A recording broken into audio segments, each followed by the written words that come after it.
Today, we are going to learn what separate means in science. We'll have fun discovering how things can be divided into groups.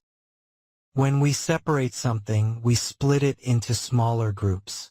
For example, if we have a basket of mixed fruits, we can separate them into apples, bananas, and oranges.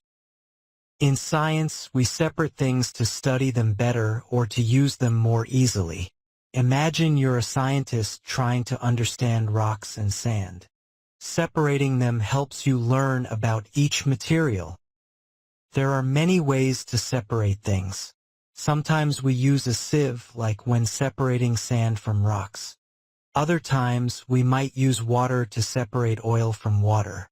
We can even use our hands to separate paper and plastic. Let's pretend we have a pile of colored blocks.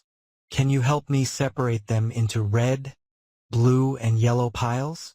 Great job! Did you know that nature can separate things? For example, rivers can separate soil and rocks as the water flows. Isn't that amazing? Today, we learned that separate means to divide into parts or groups. We talked about why and how we do it, and even saw how nature does it too. Keep exploring and observing science around you. Now, I have a question for you. What can you separate at home or when you're outside? Share your ideas with your classmates or family.